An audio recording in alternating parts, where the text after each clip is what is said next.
여러분의 구독과 좋아요는 저에게 큰 힘이 됩니다. 강한 핸드폰 진동과 함께 문자가 온다. 당신은 저주받았습니다. 기본적인 일상생활에 문제가 있을 것입니다. 즉시 해당 사이트에서 긴급 안전수칙을 확인한 뒤 따르십시오. 당신은 A6 저주의 대상으로 지정되었습니다.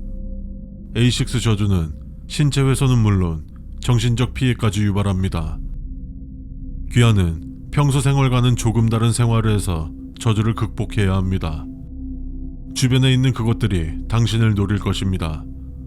수칙을 지키십시오.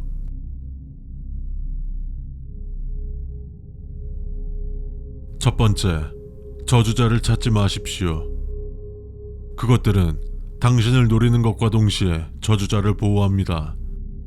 저주가 풀렸을 때 복수하는 것은 상관없으나 저주를 받을 때 저주자를 복수하는 것은 자살행위나 다름없습니다. 두 번째, 어두운 곳에 오랫동안 머무르지 마십시오. 한이 강할수록 어둠은 오히려 그들을 더욱 자유롭게 합니다. A6 저주의 시행자들은 다른 시행자들보다 한이 강하게 맺혀 있습니다. 하지만 저주는 오랫동안 지속되지 않습니다. 차라리 취침을 포기하십시오. 2에서 4일 정도는 잠을 자지 않아도 생존할 수 있습니다. 평생의 피해망상보다는 찰나의 피곤함이 나을 것입니다. 세 번째, 종교를 상징하는 물건을 지니고 있지 마십시오. 신앙심이 깊다면 이로 인한 피해는 입지 않겠지만 굳이 그들을 건드려서 좋을 것은 없습니다. 집에 장식하는 것은 문제없으나 종교적 물건을 신체와 접촉시키지 마십시오. 네 번째, 소금, 팥, 고춧가루를 지니고 있으십시오.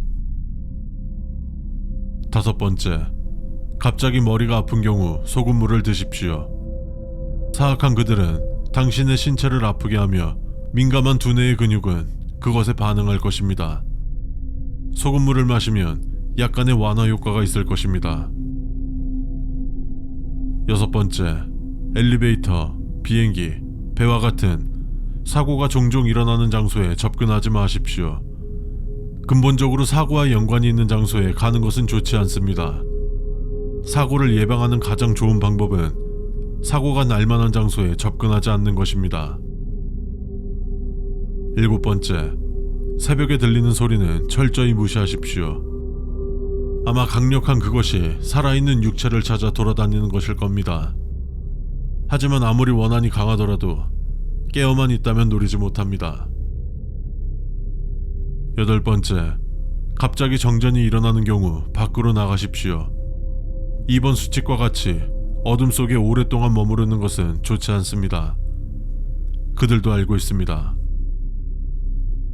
아홉 번째, 보이던 벌레들이 당신의 곁을 도망치려 한다면 자살을 택하십시오. 저희는 당신의 생존을 최우선으로 생각하지만 이 현상은 저주가 악화되는 것입니다. A6 저주의 끝은 고통스러운 죽음입니다. 차라리 고통이라도 적은 편이 좋을 겁니다. 주로 바퀴벌레, 개미, 나방이 A6 저주의 기운을 잘 느낍니다. 열 번째, 오전 2시에서 오전 5시에는 외출하지 마십시오. 이 시간은 특히 그들의 기운이 강해집니다. 이것은 당신에게 도움이 되지 않을 것입니다. 꼭 외출을 해야 한다면 얼굴을 완벽하게 가린 후 나가십시오. 마스크, 가면과 같은 것으로는 부족합니다. 칼로 귀를 자르거나 신체 부위처럼 보이지 않을 정도로 큰 피어싱을 박으십시오. 11번째, 가족들과 대화하지 마십시오. 12번째, 가족, 친구와 대화하여 사회적 관계를 유지하십시오. 저주가 진행되는 동안 이유 모를 우울감이 커질 것입니다. 대화는 우울감을 해소하기 좋은 수단입니다. 13번째, TV를 보는 도중 TV가 꺼진다면 즉시 숨으십시오. 이때 숨다의 정의는 어둡고 좁은 곳에 들어가는 것이 아닌 밝고 넓은 공간에 들어가는 것임을 명심하십시오. 단, 밖으로는 나가지 마십시오. 다시는 집에 들어오지 못할 것입니다. 저주는 2에서 4일 동안 지속됩니다. 14번 이상의 수칙이 있는 경우 웹사이트를 새로 고침하여 주십시오. 행운을 빕니다. 저주자를 다시 저주하고 싶습니까? A6 저주법. 준비물: 검은 천, 머리카락, 당신의 손톱, 저주할 대상의 손톱, 당신의 피, 살아있는 벌레, 빨간 펜. 검은 천을 깝니다. 검은 천에 빨간색 펜으로 대상의 이름을 적습니다. 당신의 손톱을 위로 올립니다. 살아있는 벌레를 당신의 피로 익사시킵니다. 익사한 벌레를 피에 절여줍니다. 충분히 절여졌다면 벌레를 손톱으로 긁어줍니다. 저주할 대상의 손톱으로 벌레를 강하게 찌릅니다. 당신의 머리카락을 바칩니다. 주의사항: 모든 재료는 2에서 4일 후에 불태워야 합니다.